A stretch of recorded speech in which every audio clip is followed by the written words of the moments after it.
Hello, my lovely friends. It's time for another rant.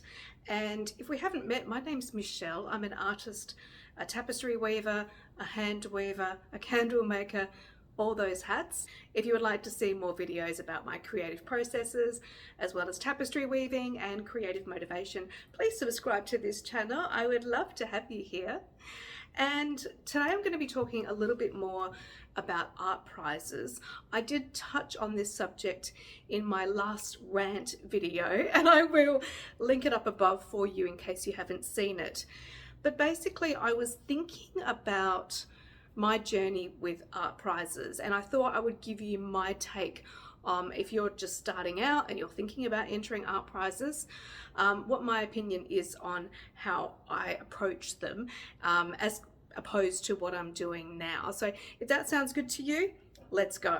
So when you're starting out in your art journey and you're thinking more seriously about your art practice, that is the time to enter as many local art prizes as you possibly can.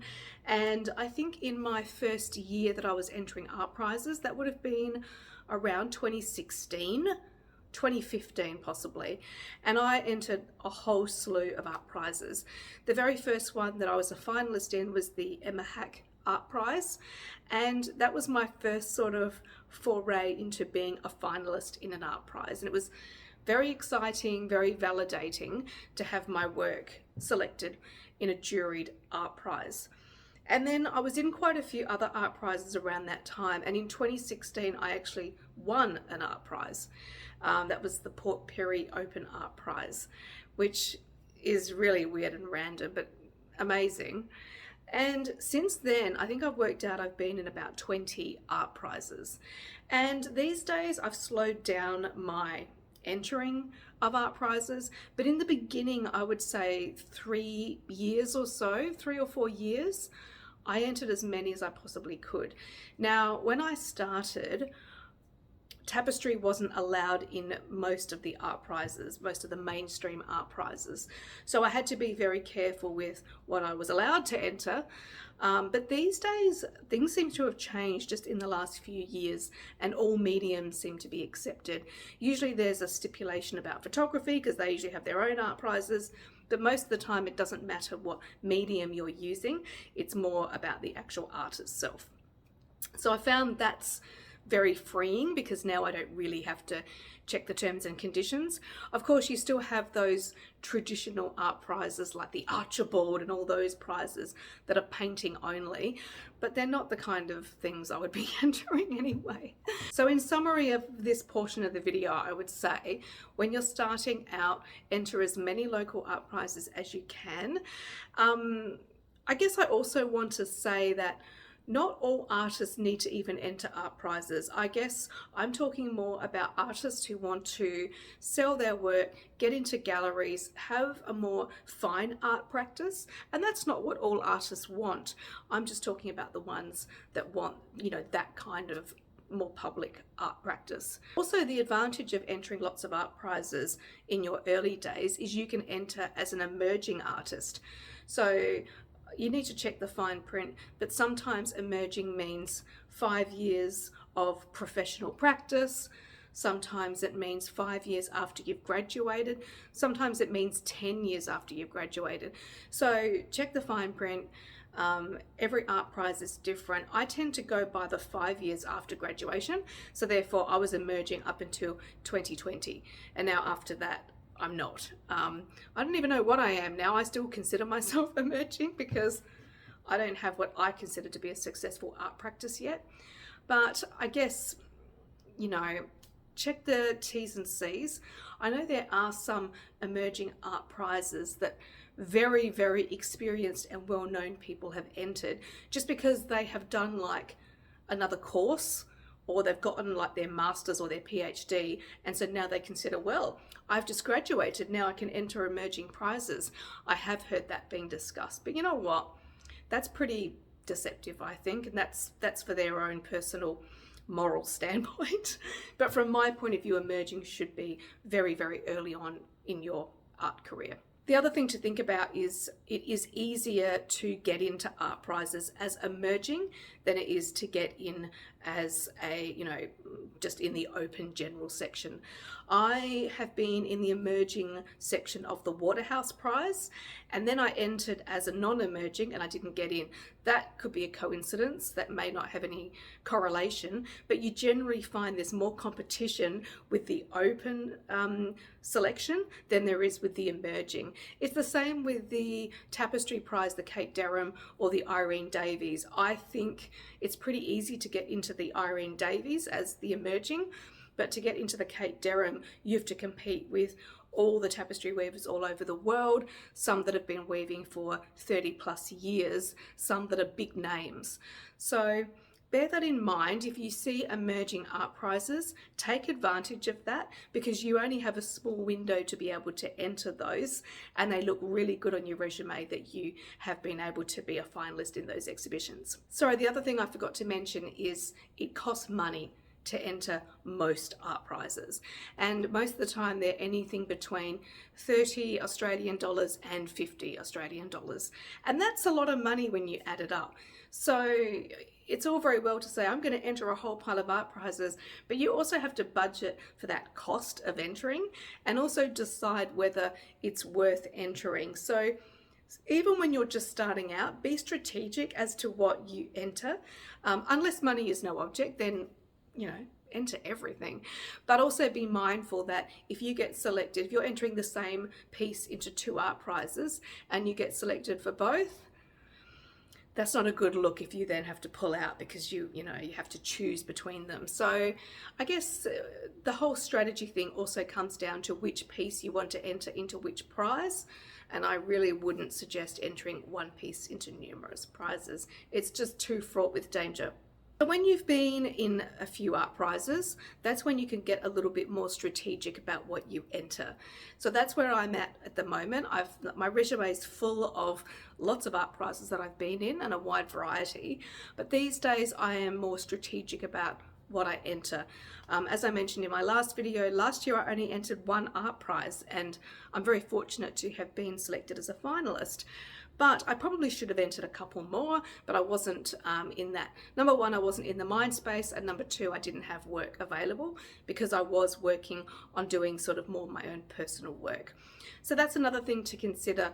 What type of works do you want to enter into art prizes? And do you need to divide your practice into art prize style works and your own personal works in order to have a well-rounded practice? That is what I'm doing at the moment. I'm having my road trip series, which you can see behind me. That's more my work that is a bit more relatable to people, and that's the work that I'm entering into art prizes. Whereas my series I'm working on here, which you can't really see that well, that doesn't have any pressure on it to be for an art prize or for an exhibition or anything like that.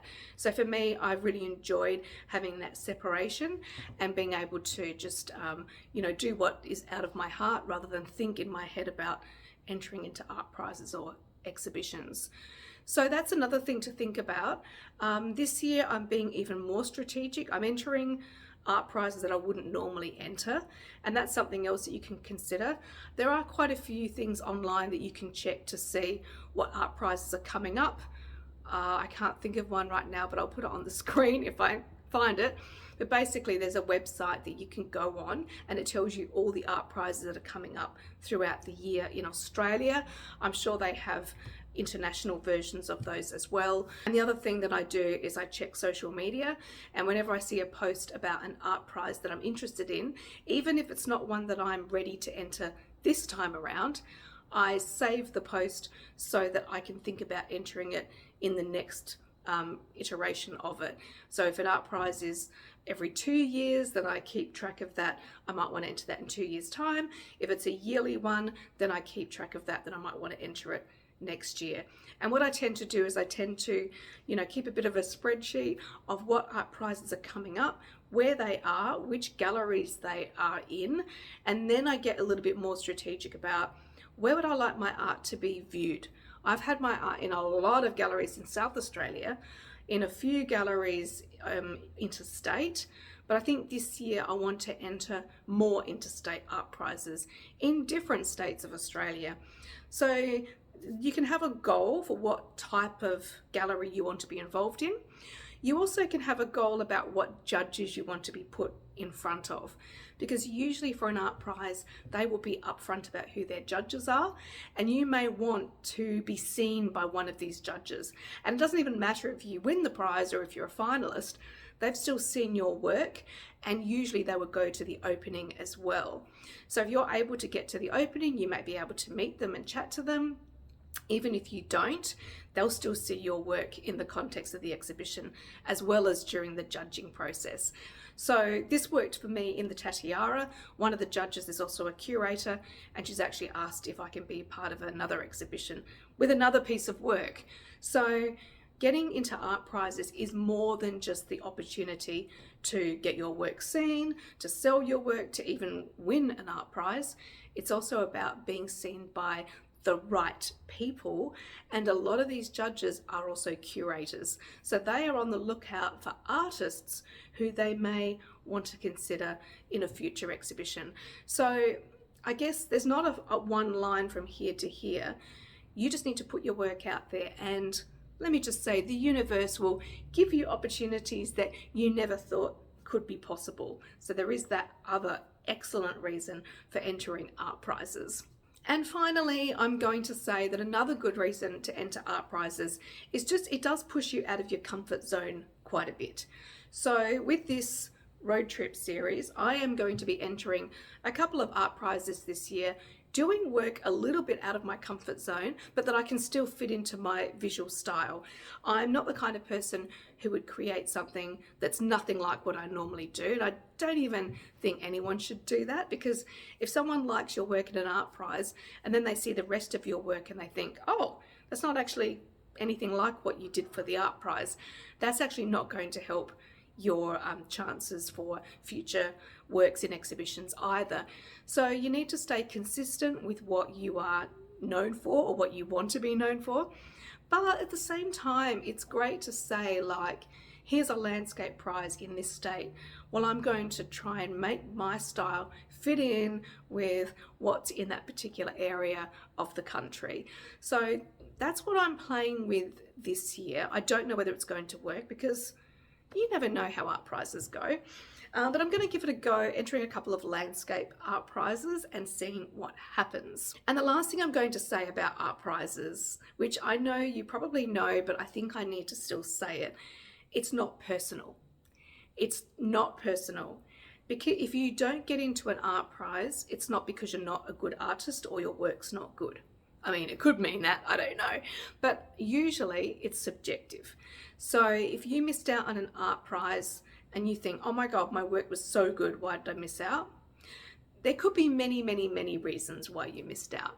And not being good enough is not normally what the reason is. Usually it's because the judges have their own agenda. They like particular types of work, and your work just didn't happen to fit that brief. Or maybe if there's 3 judges, maybe 2 of them liked your work, the other one didn't, and then on balance you didn't get in because there were more that were agreed with all 3 of them. You don't know, and you also don't know that even if you didn't get into the art prize, maybe you still caught the eye of one of the judges. Don't ever assume that if you don't get into an art prize that you've lost altogether. Don't ever assume that. Also, if you enter more and more art prizes, even if you don't get in, people are still going to remember your name. They're still going to remember your name, your work, especially if you've got a strong, distinct style. They are going to remember you. So even not getting into art prizes, all is not lost. Sometimes also, and for me personally, I found this, sometimes it's good to know which art prizes you shouldn't enter, because they do have a very definite agenda. There's one art prize that I've entered once, but I won't enter again. And people keep saying, you need to enter this art prize. But then I found out later that they're part of a very conservative private school. They are, I think even they're a Christian school. They're not going to like work like mine. So there's no point wasting my money entering. They've got a very specific agenda. They want their children to see the works and learn certain lessons from them. There's no point me entering that art prize again. That'd be a waste of money. There's another art prize that I've entered again and didn't get into, and then I've again looked at who all the finalists are, because I highly recommend you do that. If you don't get into an art prize, look at who the finalists are in the prize. Number one, you may see, oh, okay, the quality is higher than I thought. I need to up my game. Or number two, you might think, hang on a second, my work's heaps better than some of these that are in the art prize. If that's the case, again, don't take it personally because you know your work's better. But number two, think, there might be a hidden agenda here. Maybe they were looking for work that was political, that was making a statement on current circumstances, that was, you know, if there's an agenda in the world, usually making quite topical work to do with that particular, you know, agenda will get you in art prizes more than if you're like me. I just work on what I like to do. So there is another art prize that I might try entering again one day, I don't know, but I can see that they favour political works, and I do not make political works.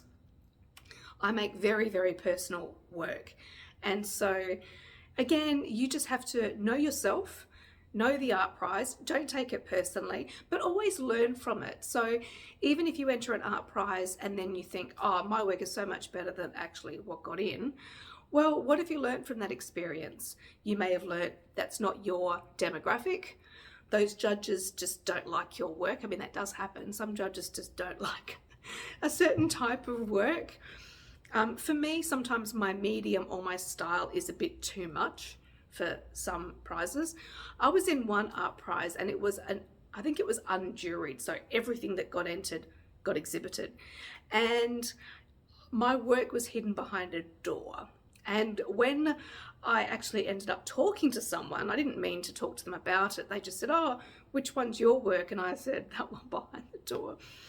And she was like, well, it was so different from what everyone else was doing. We just didn't know what to do with it. And she made it sound like it was an insult that, well, you don't make work that fits in with anyone else. And I was like, yeah, I don't. That's my strength. So sometimes what someone considers to be a bad thing can actually be a good thing. I took that as a compliment, even though it wasn't meant to be one.